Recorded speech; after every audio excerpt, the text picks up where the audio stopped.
আসসালামু আলাইকুম। আজকে আমরা যে বিষয়টা আলোচনা করব সেটা এই যে আমাদের সেনা প্রধানের যেই বক্তব্য ওইটা নিয়ে আমাদের যে সাম্প্রতিক ঘটনাগুলো আছে ওই ঘটনাগুলোর বিষয়ে আমাদের দেশের সবার মতো আমাদের সেনাবাহিনী প্রধান জনাব ওয়াকারুজ্জামান তিনিও ওয়াকিবহাল। তাই তিনি ওই বিষয়টা নিয়ে একটা সংবাদ সম্মেলন করছেন। ওই সংবাদ সম্মেলনের বিষয়ে অনেকেই নানান জল্পনা কল্পনা করেছিলেন, বিভিন্ন ষড়যন্ত্র তত্ত্বের কথা বলেছিলেন। সব কিছু উপেক্ষা করে সেনাপ্রধান জাতির সম্মুখে একটা ভাষণ দিলেন। সেই ভাষণে তিনি অন্তর্বর্তীকালীন সরকারকে হুঁশিয়ারি করে বা তাদেরকে একটা মানে কি বলবো হালকা একটা থ্রেট দিয়ে কয়েকটা কথা বলছেন, যেটা আমরা এখানে একটু আলোচনা করার প্রয়োজন বোধ মনে করছি।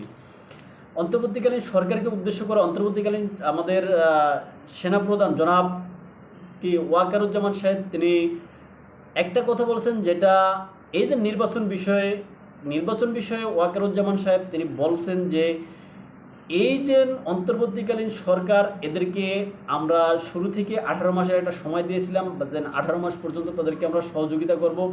সুতরাং এই 18 মাসের পরে যদি অন্য কোনো ঘটনা ঘটে বা কোনো কিছু হয় সেই জন্য তারা দায়ী না, আর কি সেনাবাহিনী দায়ী না, এই কথাটা তিনি পরোক্ষভাবে বলেছেন। আর তিনি যেই কথাটা প্রত্যক্ষভাবে বলেছেন সেটা এই যে জানুয়ারির ভিতরেই, অর্থাৎ এই যে ডিসেম্বর থেকে জানুয়ারি, অর্থাৎ 2025 সালের ডিসেম্বরে নির্বাচন এবং 2026-এর প্রথম জানুয়ারিতে এই যে নতুন সরকার গঠন হোক, এই বিষয়টা তারা চাচ্ছেন। কেননা এখানে তারা যে বিষয়টা চাচ্ছেন যে এখানে নতুন সরকার আসবে এটা তারা প্রত্যাশা করছেন। কেননা যদি এই নতুন সরকার আসার যত প্ল্যান আছে সব কিছুতে তারা সহযোগিতা করবে, কিন্তু সেটা যদি অন্তর্বর্তীকালীন সরকার না করেন সেটা ব্যর্থতার দায় তাদের। আর এখানে এই দাবিটা কিন্তু আমাদের যে দেশের যে প্রধানতম দল বিএনপিরও কিন্তু একই দাবি যে নির্বাচন হোক, নির্বাচন হলে নির্বাচিত সরকার আইসা দেশের যে সমস্ত উন্নয়নমূলক কাজ বা এটা কি বলে সংস্কারমূলক কাজ সব কিছু ইন্টেরিয়মের করা উচিত না। এখানে এসে রাজনৈতিক সরকারগুলো আসবে, তারা এই সমস্ত কাজগুলো করবে। এখন আমাদের সেনাবাহিনী প্রধান জনাব ওয়াকারুজ্জামানের মুখেও আমরা সেম কথাই, অর্থাৎ বিএনপির যেই কথা ওই কথার প্রতিধ্বনি এটা শুনতে পেলাম। আর এই যে আমাদের অন্তর্বর্তীকালীন সরকারকে নিয়ে আমাদের সেনাপ্রধান আরেকটা কথা বলেছেন, যেটা হচ্ছে যা করিডোর এবং চট্টগ্রাম বন্দরের বিষয়ে তিনি একটা কথা বলছেন। তার ভাষ্য হচ্ছে যে এই যে করিডোর এবং বন্দরের বিষয়ে সিদ্ধান্ত নেওয়ার ক্ষমতা একমাত্র নির্বাচিত সরকারের।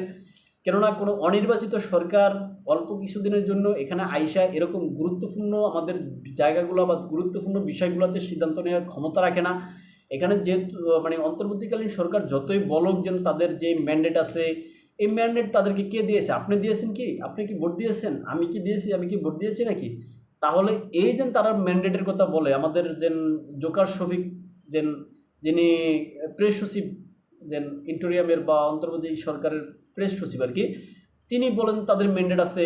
তারপরে সেই ক্ষেত্রে আরেক সময় আরেক বক্তব্যতে আমরা শুনলাম যে যিনি ফরিদা ফরিদা ইয়াসমিন মনে হয় ওই আরেকজন উপদেষ্টা, তিনিও একই কথা বললেন তাদের ম্যান্ডেট আছে। এই ম্যান্ডেট কে দিয়েছে তাদেরকে? বিএনপি কি তাদেরকে ম্যান্ডেট দিয়েছে? বাংলাদেশের যে যদি বলা হয় যে আওয়ামী লীগ এবং বিএনপি মিলে যদি 60-70% জনসমর্থন থাকে, তাহলে এই 60-70% জনসমর্থন তো তাদেরকে, অর্থাৎ ইন্টোরিয়ামকে তো কোনো সম্মতি দেয়নি। সুতরাং কোথায় থেকে তারা এই ম্যান্ডেট পাইল যেন তাদের ম্যান্ডেট আছে, তাদের এই সমস্ত সংস্কার করার এখানে অধিকার আছে, এরকম কথা যেন তারা বলে। সুতরাং পাগলের প্রলাপের মতো তারা তাদের মতো কথা বলে যাইতে পারে, কিন্তু সেনাবাহিনী এবং বিএনপির আমরা বক্তব্য বা মনোভাব কাছাকাছি দেখতেছি। সুতরাং এই ক্ষেত্রে অন্তর্বর্তীকালীন সরকার এই তাদের দাবি না মাইনা বা তাদের কথা অনুযায়ী কাজ না করে আসলে বেশি দিন টিকতে পারবে মনে হয় না। আর এই যে আমাদের সেনাপ্রধান যে কথাটা বলছেন যে করিডোর এবং যে আপনার বন্দরের বিষয়ে যে এগুলা রাজনৈতিক সরকার এসে করবে, সুতরাং অন্তর্বর্তীকালীন সরকারের প্রধান কাজ হয়েছে নির্বাচন দেওয়া। তারা নির্বাচন দিয়া এখন তারা সরে যাক, এখানে জানুয়ারির ভিতরে নতুন সরকার আসুক, রাজনৈতিক সরকার, তারা তাদের মতো করে রাষ্ট্র পরিচালনা করুক। হ্যাঁ, এখন এই বিষয়টা তারা কতটুকু করবে সেটা অন্তর্বর্তীকালীন সরকার তারাই ভালো জানে। এখন তারা কি সেটা করবে না উল্টা সেনাবাহিনীর সাথে এখানে বিরোধে জড়াইবে? কেননা সেনাপ্রধানকে তারা বিভিন্ন ট্যাগ লাগাবে, যেন সেনাপ্রধান শেখ হাসিনার আত্মীয়, সেনাপ্রধান শেখ হাসিনার দ্বারা নিয়োগপ্রাপ্ত, ইত্যাদি ইত্যাদি কথা। এখন এই সমস্ত বিতর্ক সারাদিন করা যাবে, সারাদিন করবে তারা, ওটা রেজাল্ট আসলে ফলাফল জিরো। কেননা এখানে বিএনপি যদি এই যে অন্তর্বর্তীকালীন সরকারের বিরুদ্ধে যেভাবে যাচ্ছে, সুতরাং অন্তর্বর্তীকালীন সরকার টিকে থাকার লক্ষণ নাই। আর যে বিষয়টা এখানে সেনাবাহিনীও ক্লিয়ার করছেন, এই যে নির্বাচিত প্রতিনিধিদের কাছে জনগণের মানে ক্ষমতা হস্তান্তরের বিষয়টা, এটাও আসলে করা উচিত। আর এই যে সব মিলে আসলে এই বিষয়গুলা যে সেনাবাহিনীর যে বিষয়টা বলছে যে দেশের সার্বভৌমত্ব রক্ষার্থে এখানে সেনাবাহিনী কারোর সাথে আপোষ করবে না, কোনো অন্যায়ের সাথে আপোষ করবে না। এই ক্ষেত্রে অন্তর্বর্তীকালীন সরকারও হোক বা এখানে ওই যে ভারতের যে থ্রেট কথাবার্তা, এটাকেও হয়তো ইঙ্গিত করতে পারে। আর আমাদের অন্তর্বর্তীকালীন সরকার তো আসলে গাল মুখ ফুলায়া ভারতের চিকেন নেকের বিষয়ে হুমকি দিয়ে আসছেন। এখন সীমান্তে যেন ভারত যেভাবে তাদের যেই সাজোয়া যান, ট্যাঙ্ক, তারপরে সে যা গোলা বারুদ নিয়ে তারা সীমান্তে রেডি, এখন আমরা সেখানে কি নিয়ে রেডি? 71 সালে আমরা বাঁশের লাঠি নিয়ে আমাদের পূর্বপুরুষরা, আমাদের বাপ দাদা তারা যুদ্ধ করছেন। এখন এই যুদ্ধে এখন কি মানে 2025 সালে আইসেও কি অন্তর্বর্তীকালীন সরকার ওই বাঁশ নিয়ে সেখানে যুদ্ধ করতে যাবেন, এই চিন্তা ভাবনা আসেন নাকি? যদি সেটা না হয় তাহলে এই যে ভারত যদি সীমান্তে অস্ত্রশস্ত্র মোতায়েন করে বা রক্ষা করে, সেক্ষেত্রে তো পাল্টা প্রতিক্রিয়া হিসেবে তো আমাদেরও করা উচিত। যদি কেননা এটা কিন্তু শুরু করছে এই যে আমাদের অন্তর্বর্তীকালীন সরকার, তিনি ভারতের চিকেন নেক নিয়ে চায়নাতে যায়, সেখানে একটা মানে থ্রেট দিয়ে আসছেন। সুতরাং এই থ্রেটের বিপক্ষে ভারত তো তার কার্যক্রম করবেই। এখন এটার জবাব হিসেবে তো আমাদেরও কিছু করা উচিত, কিন্তু আমাদের অন্তর্বর্তীকালীন সরকার তো কিছু করতেছেন না, কিছু করেন না।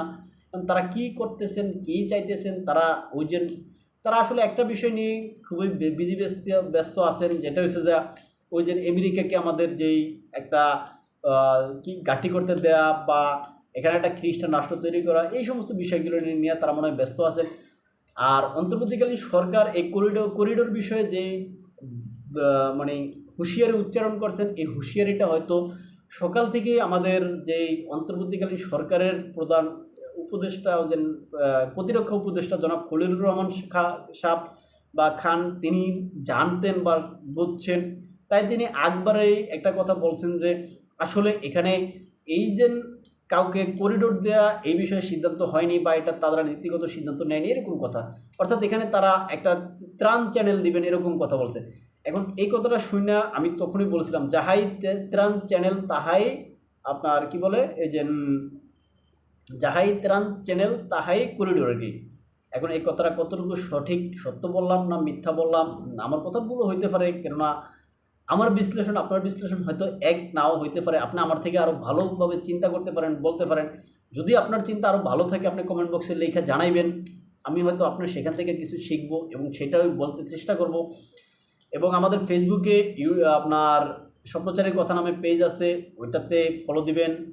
টিকটকে আমাদের এমডি এনায়েত হোসেন নামক যে আইডিয়া আছে সেখানে ফলো দিবেন। এবং ইউটিউবে যারা নতুন তারা সাবস্ক্রাইব করবেন এবং আপনাদের বন্ধুবান্ধব যাতে ভিডিওটা দেখতে পারে শেয়ার করবেন এবং আপনাদের মতামতগুলো জানাবেন। আসসালামু আলাইকুম।